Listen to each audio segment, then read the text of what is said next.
Buenos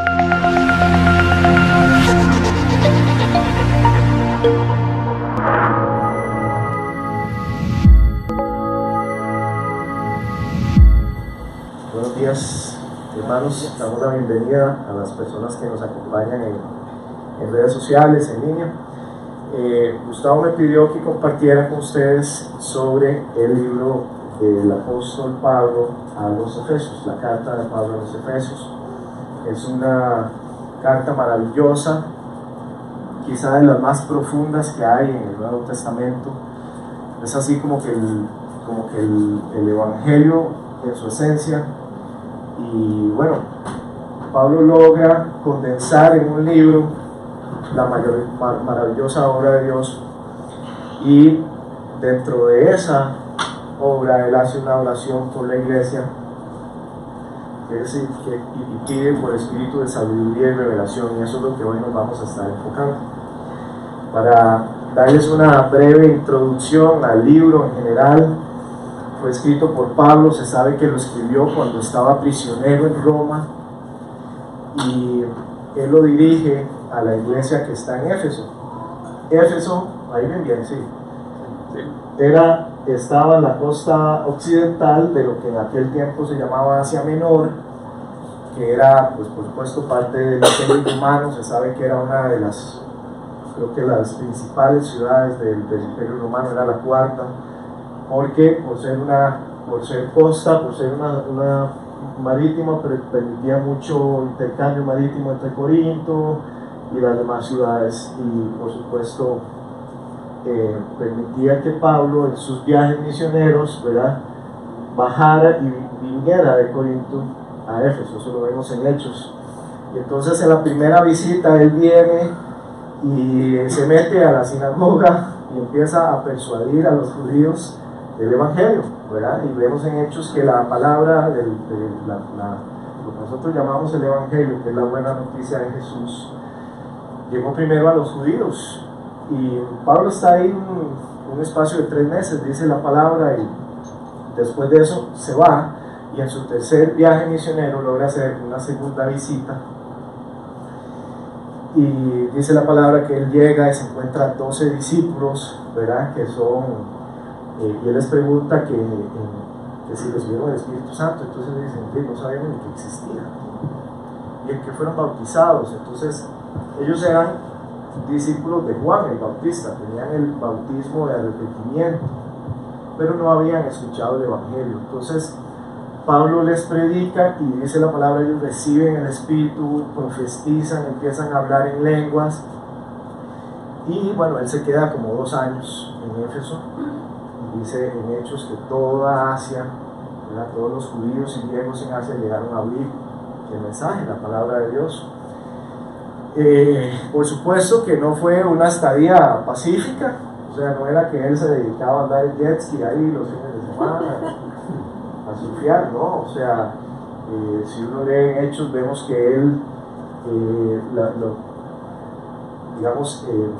Éfeso era la casa de una diosa que se llamaba Diana, una princesa, una diosa.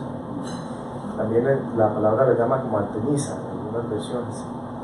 Y ellos tenían un templo que llegó a ser una de las 7 maravillas del mundo antiguo. Era algo impresionante. Hoy día está en ruinas, pero en ese momento estaba en su mayor apogeo.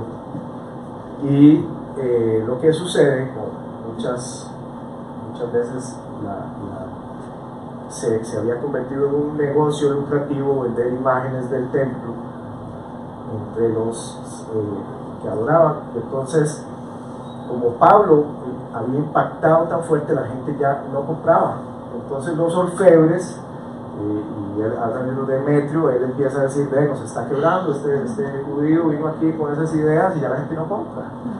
Entonces la gente se reúne en el templo y empiezan a gritar, ¿verdad?, y se arma todo un desorden en la ciudad, y a Pablo los discípulos no lo dejan ir, porque él quería ir a enfrentarlos. Pablo era muy valiente, pienso yo. Y bueno, la palabra dice que Pablo decide irse y el alboroto se aplaca. pero ciertamente dejó una de las iglesias de las que más información tenemos en el Nuevo Testamento. Entonces, inclusive vemos que es la primera iglesia a la que Jesús le habla en Apocalipsis, ¿verdad? Y esta carta no la vamos a ver toda, pero sí quiero que tal vez en sus casas, en el curso de la semana, la lean toda, ¿verdad? Sabemos que la Biblia no fue escrita en capítulos y versículos, sino como un solo libro. Y entonces es muy interesante ver cómo, a pesar de que no fue escrita por versículo, con capítulos, sí está perfectamente, uno lo puede apreciar cuando lee la carta, está dividida en dos mitades de 3 capítulos. En los primeros 3 capítulos Pablo nos habla de nuestra relación con Dios en Cristo. En la segunda mitad habla de nuestra relación con nosotros, pero ahí habla en el Señor, hace la distinción. En la primera mitad Pablo habla de nuestra salvación como un tema personal de cada uno de nosotros. En la segunda mitad habla de la salvación como algo que tiene que ser visible, exterior. En la primera mitad viene, lo que yo puse como sana doctrina, que es el evangelio puro, ¿verdad? Las bases que nos dan a nosotros las herramientas para poder vivir los deberes cristianos. Que en la primera parte él habla de por qué hemos sido salvos, habla del perdón por la sangre, habla de nuestra justificación ante Dios, habla de nuestra libertad, de la redención que tuvimos por la cruz. Pablo viene, y si ustedes lo ven, termina adorando al Señor. Y en la segunda parte él habla de la santidad, ¿verdad? Que hemos sido, tenemos que vivir una vida de santidad. Habla del proceso de santificación, que siempre es constante, que tenemos que estar buscando la santidad. Habla de nuestra respuesta a la redención, ¿verdad? Ahora que somos libres, ¿cómo vamos a responder a esa libertad que nos ha dado Dios? Y entonces viene él hablando de su aplicación práctica. Y esto es muy, muy hermoso, y yo quería presentárselos porque normalmente cuando uno habla de religión empieza por santificación para ser justificados. Muchas religiones del mundo, usted tiene que hacer buenas obras, tiene que ayudar, tiene que hacer para estar bien ante Dios. Pero si vemos el Evangelio, lo que Pablo y lo que Dios nos dice es: ya ustedes han sido justificados por la obra de Cristo. Dice Pablo, para que nadie pueda jactarse, porque ha sido por gracia. ¿Sí? La misericordia es no recibir lo que merecemos, y la gracia es recibir algo que no merecemos. Y es producto de esta justificación ante Dios que Él nos da su Espíritu Santo y podemos empezar un proceso de santificación. No puede ser al revés. Entonces, el libro debe leerse en ese orden, interpretarse, vivirse en ese orden. ¿Sí? Porque es en la adoración, si nosotros vivimos en un estilo de vida de adoración, podemos aplicar el Evangelio. ¿Sí? En la primera parte, después Pablo habla del tema de la predestinación. Él dice que hemos sido predestinados para ser salvos, y de aquí hay todo el tema de la teoría de la predestinación. Tal vez los que han hecho el discipulado, ahí se estudia más a profundidad. No quiero dejarlo sin mencionarlo, pero es simplemente una teoría que dice, o que se elaboró a partir de esos versículos, que dice que hay un grupo de personas que hemos sido predestinados para ser salvos por Dios, y nada de lo que usted pueda hacer iba a cambiar eso, porque ya pues es una gracia, ellos le llaman gracia irresistible, y nada que usted pudiera hacer. De todas maneras, Dios antes de la fundación del mundo te había elegido para ser salvo. Pero nuestra visión es, y cuando uno lo lee en contexto con toda la carta, Pablo lo que está hablando es que antes de la fundación del mundo, Dios nos había elegido a todos, judíos y gentiles, para ser reunidos en Cristo. ¿Sí? Recuerden que uno de el marco histórico en el que estamos es que los judíos y los judíos convertidos y los gentiles que habían aceptado el evangelio, había cierto sentimiento como de exclusividad de los judíos, ¿verdad? Que como que les costaba aceptar que ahora los gentiles tenían acceso a un pacto con Dios, o sea, que eran parte de la promesa de Abraham. Todo eso era muy, muy difícil y es súper comprensible. Si pensamos, habían pasado muchos miles de años, ellos, siglos, pensando que ellos eran el pueblo elegido y que ellos eran los únicos herederos de la promesa. Entonces, y bueno, vemos en la primera parte que se centra mucho en el propósito de Dios y en su poder. Y en la segunda parte, con base en ese propósito y ese poder que encontramos en Dios, nosotros podemos caminar y podemos ir a la batalla espiritual. ¿Sí? Ya viene en la segunda parte, despojados del viejo hombre, ¿verdad? Poner la armadura de Dios y todo eso, ustedes lo pueden ver. Es una carta maravillosa. Entonces, la primera parte habla al interno de la iglesia, cada uno de nosotros.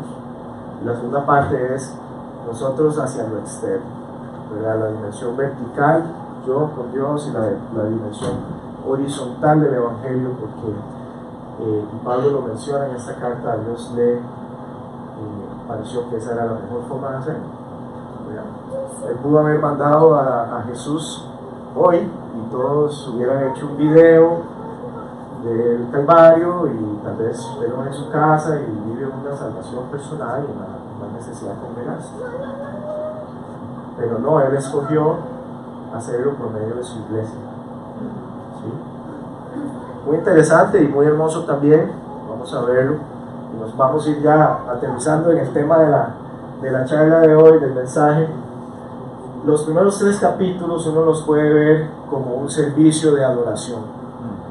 O sea que uno puede agarrar el tiempo de adoración al inicio del culto y basarlo en los 3 primeros capítulos de Efesios.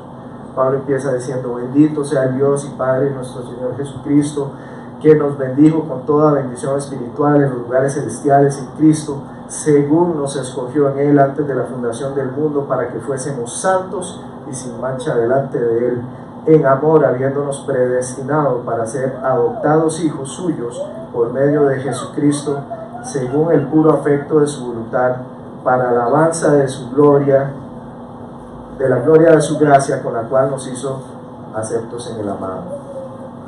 Qué hermoso, ¿verdad? Esa expresión, aceptos en el amado. Entonces, Pablo siempre adora a Dios por su propósito, por su poder, porque fue por su poder que Jesús resucitó y ahora por fe nosotros hemos sido plantados en Él.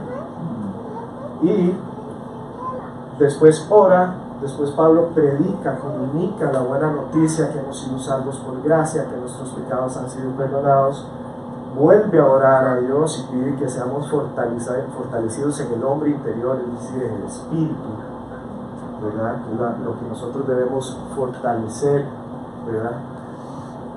O buscar por medio de la oración, la lectura de la Biblia, y termina adorando a Dios. Entonces es muy hermoso verlo y uno puede hacer un servicio de adoración con solo los 3 primeros capítulos. Y dentro de eso está el tema del espíritu de sabiduría y revelación para la iglesia. Hemos visto en los últimos domingos que, bueno, Tavo ha estado hablando de Apocalipsis, estudiamos todo el libro, vimos lo que va a suceder, pero más que eso vimos las maravillosas promesas que tenemos en Jesús, la nueva Jerusalén celestial. Y yo pienso que gracias a Dios Tavo logró hacer un libro que es profundo y denso, muy accesible para nosotros, y que tiene que ser motivo de estar alegres y tener expectativa. Pablo, algo muy interesante, él dice: nada de lo que yo he hecho tendría sentido si no hubiera terminado. No tendría propósito, no habría fin en la vida si nosotros no tuviéramos que terminar. Y Pablo lo dice. Y es interesante porque en Colosenses se hace la referencia y dice: ¿para qué fui a hablar con estas pestes, estas fieras salvajes, la gente de Éfeso. Si no hubiera eternidad, no tendría propósito, no lo hubiera hecho. Es porque Pablo tiene una revelación profunda de cuál es su llamado, de quién es Él, que Él puede seguir su camino y cumplir el propósito de Dios. Y en esta palabra vamos a ver que para poder hacer eso nosotros necesitamos que Dios nos dé espíritu de sabiduría y revelación. Voy a leer la porción de la palabra que dice sobre esto. Dice: por esta causa también yo, habiendo oído de vuestra fe en el Señor Jesús y de vuestro amor para con todos los santos, no ceso de dar gracias por vosotros, haciendo memoria de vosotros en mis oraciones, para que el Dios de nuestro Señor Jesucristo, el Padre de gloria, os dé espíritu de sabiduría y revelación en el conocimiento de Él, alumbrando los ojos de vuestro entendimiento, para que sepáis cuál es la esperanza a la que Él os ha llamado, y cuál es la riqueza de la gloria de su herencia en los santos, y cuál la supereminente grandeza de su poder para con nosotros los que creemos, según la operación del poder de su fuerza, la cual operó en Cristo, resucitándole de los muertos y sentándole a su diestra en los lugares celestiales, sobre todo principado y autoridad y poder y señorío, y sobre todo nombre que se nombra, no solo en este siglo, sino también en el venidero, y sometió todas las cosas bajo sus pies, y lo dio por cabeza sobre todas las cosas a la iglesia, la cual es su cuerpo y la plenitud de aquel que todo lo llena en todo. Amén. Amén. Entonces vamos a ver primero qué es este espíritu de sabiduría y revelación, ¿verdad? Lo primero que hay que entender es que no es un ente, hay un espíritu que un día se le va a aparecer, no. Es algo que recibimos por medio del Espíritu Santo que mora en nosotros. ¿Sí? La palabra dice que nosotros tenemos la mente de Cristo. ¿Sí? Y eso viene a ser, ustedes saben que el Espíritu Santo tiene diferentes, pienso yo, son como expresiones. Es un consolador para nosotros. Hay situaciones en nuestra vida que solo el Espíritu Santo nos puede dar paz, solo el Espíritu Santo nos puede dar tranquilidad, y hay una sabiduría que solo puede venir por medio del Espíritu Santo. ¿Sí? Entonces es una forma de entender por medio del Espíritu Santo que nos revela la mente de Cristo, que opera en nuestro espíritu cuando ya hemos creído y hemos aceptado la verdad de Jesús. ¿Sí? Tenemos que saber que esa sabiduría es un regalo precioso. Quiero leerles algo muy hermoso. Espero que tengan paciencia. Aquí a las 3 terminamos. Dice Job, que es un libro que me gusta mucho. Dice: mas ¿dónde se hallará la sabiduría? ¿Dónde está el lugar de la inteligencia? No conoce su valor el hombre, ni se halla en la tierra de los vivientes. El abismo dice: no está en mí. El mar dijo: ni conmigo. No se dará por oro, ni su precio será a peso de plata. No puede ser apreciada con oro de Ofir, ni con ónice precioso, ni con zafiro. El oro no se le igualará, ni el diamante, ni se cambiará por alhajas de oro fino. No se hará mención de coral ni de perlas. La sabiduría es mejor que las piedras preciosas. No se igualará con ella topacio de Etiopía. No se podrá apreciar con oro fino. ¿De dónde pues vendrá la sabiduría? ¿Y dónde está el lugar de la inteligencia? Porque encubierta está a los ojos de todo viviente, y a toda ave del cielo se oculta. El Abadón y la muerte dijeron: su fama hemos oído con nuestros oídos. Dios entiende el camino de ella y conoce su lugar, porque Él mira hasta los confines de la tierra y ve cuanto hay bajo los cielos. Al dar peso al viento y poner las aguas por medida, cuando él dio la ley a la lluvia y caminó al relámpago de los truenos, entonces la veía y la manifestaba, la preparó y la descubrió también. Y dijo al hombre: he aquí que el temor del Señor es la sabiduría, y el apartarse del mal es la inteligencia. Amén. Qué hermoso, ¿verdad? Es profundo. La sabiduría proviene de Dios. Dios es la fuente de la sabiduría. Ustedes van a ver que en este libro de Efesios, Pablo dice que el propósito, el plan de Dios fue revelado a él por gracia. Era un misterio que los seres celestiales no pudieron descifrar. Era secreto, estaba oculto, solo Dios lo conocía. Y ningún ángel, ningún ser supremo pudo entenderlo. Ni el mismo enemigo lo pudo descifrar. Con toda su inteligencia, con todo su... ¿Sí? ¿Cuál era ese misterio? Dios, cuando Adán y Eva cayeron, cuando ellos pecaron, tenía dos opciones, a mi parecer, y lo vemos en la palabra. Una era destruirlos, pero entonces el enemigo había destruido su obra. Y otra era emitir un juicio, castigarlos, pero como Él ama esta obra, como Él nos ama, sabemos que nosotros, según la palabra, venimos de ellos, somos descendientes de Adán y Eva. Como Él ama tanto su obra, Él decide enviar a su Hijo para que nos rescate. ¿Sí? Y ese plan de salvación Él lo mantuvo oculto hasta que vino Jesús y nadie pudo descifrarlo. Y esa es la expresión máxima de la sabiduría de Dios. Entonces, Pablo cierra diciendo que el propósito de Dios era mostrar toda la dimensión de su sabiduría a los seres celestiales por medio de la iglesia. Qué maravilloso. ¿Sí? Porque Dios nos usa. Dice que así Dios lo estableció.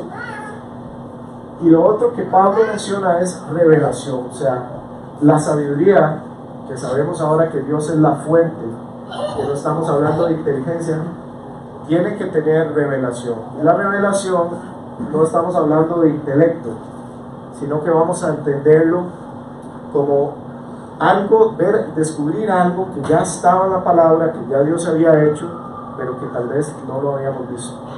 ¿Sí? Muchas veces cuando ustedes sigan caminando van a ver que vamos a enfrentar situaciones. Si usted pasa por un pasaje bíblico y se le ilumina, que de pronto usted dice: uy, esto aplica para mí, en este contexto. Esa es la revelación. Ahí estaba, pero Dios lo tiene para usted, para que usted pueda ser victoria, tener victoria en Cristo. ¿Sí? Porque somos victoriosos en toda circunstancia. Entonces, vamos a ver que Pablo primero ora al Dios de nuestro Señor Jesucristo, el Padre de Dios. Y es importante ver a quién dirige Pablo. O sea, Pablo está prisionero, ¿sí? Y vemos en su carta que él, estando prisionero, adora, ora, predica, se preocupa por su iglesia. Nosotros siempre damos gracias a Dios porque tenemos pastores que oran por nosotros. Hace pocos días tuvimos una reunión para discutir la visión y la perspectiva o la hoja de ruta que tiene la iglesia. Y eso ha venido a los pastores en oración. ¿Sí? Entonces, siempre tenemos que orar por ellos y darle gracias a Dios de que nuestros pastores están orando por la iglesia, porque en el momento que el pastor deja de orar por sus ovejas, hay una desconexión con Dios y no hay visión. Y Pablo ya empieza, desde que él empieza a preocuparse por su iglesia y empieza a decir: ok, necesito que ustedes, Dios les dé sabiduría, les dé revelación, para que puedan llegar a la victoria, para que puedan llegar hasta el final. Y ese espíritu es para conocerle mejor a quién, a Dios. para saber cuál es la esperanza a que os ha llamado, cuáles son las riquezas de la gloria de su herencia en los santos, y cuál es lo incomparable de su poder de Dios. Entonces, lo primero que es, y que yo quiero, digamos, usar un ejemplo muy práctico para que podamos ver cómo opera esta sabiduría, porque a veces puede ser, ¿cómo es eso que yo necesito sabiduría y revelación para conocer a Dios? Y bueno, uno podría pensar que ya uno conoce a Dios, ¿sí? Pero lo cierto es que Pablo revela aquí que nunca vamos a terminar de conocerlo hasta que venga Jesús o nosotros nos vayamos, a las dos. Y entonces uno podría, yo soy un fan de la aviación, así que voy a usar este ejemplo, pensar o entender la sabiduría. Cuando uno va a estudiar aviación, hace primero un curso teórico, le explican cómo funciona el avión, cómo manejarlo, cómo funcionan los aeropuertos, y usted recibe una licencia teórica. ¿Sí? Eso viene siendo como, usted se sienta en esa cabina y usted ve todo eso, que para nosotros es de, qué bonito se ve, ¿no? Yo quisiera un carro así. Bueno, ¿qué hago yo con ese conocimiento? Es la revelación. Entonces, cuando usted recibe la licencia teórica, no es que lo mandan a volar, no, usted tiene que ir con un piloto que sabe, que ya sabe volar, ¿sí? Y usted va de copiloto y va aprendiendo y va viendo a ver qué hace y cómo lo hace, y si hay una bolsa de aire y el avión se va para abajo, cómo reacciona, y si hay una tormenta y todo lo que puede pasar en un avión. Algo que pasa volando puede contarnos muchas historias de lo que puede pasar. Nosotros necesitamos la sabiduría y la revelación, porque en nuestra vida nosotros, cuando venimos a Dios, cuando venimos a conocer la fe, lo cierto del caso es que tal vez tenemos una pequeña expectativa de que todo va a estar perfecto, ¿verdad? De todo, porque a mí me pasó que cuando vine a conocer a Dios fue una experiencia tan maravillosa y tan profunda que, o sea, yo me sentía como un osito cariñosito. Yo veía todo, o sea, para mí no había nada más aburrido que ir a una montaña. O sea, yo decía, ¿por qué a la gente le gusta ver las vistas? O sea, ¿qué es eso? A mí eso no me hacía gracia. Y de pronto yo iba al volcán y se me salían las lágrimas. Y yo decía, ¿qué está pasando? Yo decía, una sensibilidad se despertó cuando vino el Espíritu Santo. Y yo veía, mira qué bonitas las flores. Y, o sea, ahora me gusta tener flores y he empezado a tener el Espíritu Santo, empezó a cambiar. Y de pronto, cosas que yo hacía, actitudes que tenía, vicios, el Espíritu Santo empezó a limpiar, empezó el proceso de santificación que habla Pablo, ¿sí? Pero no fui yo era un copiloto, yo sabía y empecé a ver, bueno, aquí hay un capitán, pero me costaba, porque yo decía, no, yo quiero manejar el avión, yo quiero irme por aquí, por donde está soleado, y me decían, no, hay que ir por aquí, por donde está la tormenta, ¿sí? Una de las cosas que yo viví cuando vine a Dios es, y en este proceso de conocerlo a Él, es que lo mejor que podemos hacer para conocer a Dios es leer su palabra. Si usted quiere conocer el carácter, tiene que leerla toda. Y cuando usted llega a Levítico y llega a Números, usted dice, ¿qué es esto? ¿Qué me va a dejar a mí? Usted empieza a leer ¿cómo se llama, Pablo? La genealogía, ¿verdad? El hijo de Matusalén, el hijo de no sé qué, páginas. Yo me sentaba y decía, no sé, pero yo me agarré de esa parte de la palabra que dice que toda la palabra sirve para redarguir, para enseñar, y lo creí en fe. Y empecé a leer, aunque a veces no entendía, a veces era como, bueno, esta palabra demasiado extraña. Un día tomé la osadía de empezar a leer Apocalipsis y yo decía, las copas, los sellos, o sea, demasiado abstracto, no entendía. ¿Sí? Pero me lo leí todo. Y conforme fui viviendo experiencias y fui caminando y fui teniendo problemas, circunstancias, Dios traía de esa fuente de sabiduría que Él me había dado y me había dicho, ojo, te voy a poner un ejemplo bien superficial, no te emborraches. Eso no menos. No te emborraches, ¿por qué? La palabra lo dice. Dios lo dice, no tome porque no. Porque eso lleva al desenfreno. Si usted lee la historia de Sansón, es que el tipo le pudieron tomar vino, ¿verdad? Algo era. Y usted empieza a decir, bueno, no voy a tomar. Yo empecé a decir, bueno, voy a vivir mi vida by the book, como dice Dios. Voy a esperar la mujer de mi vida. Y yo pensé que iba a ser 2-3 meses. Y un día vino Tavo y me dice, bueno, yo esperé 5 años, 8. Y yo, no, a mí no me va a pasar. Y empecé yo de, claro, que ya está aquí la promesa. Pero Dios tenía que trabajar demasiado en Priscila.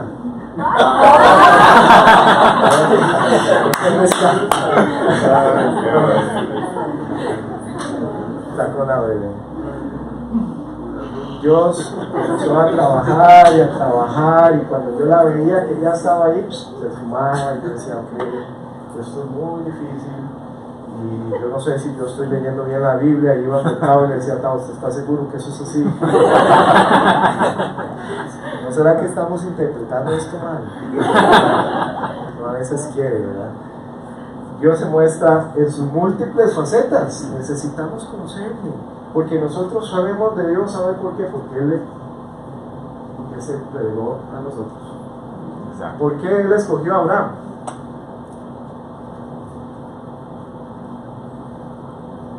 Nadie sabe.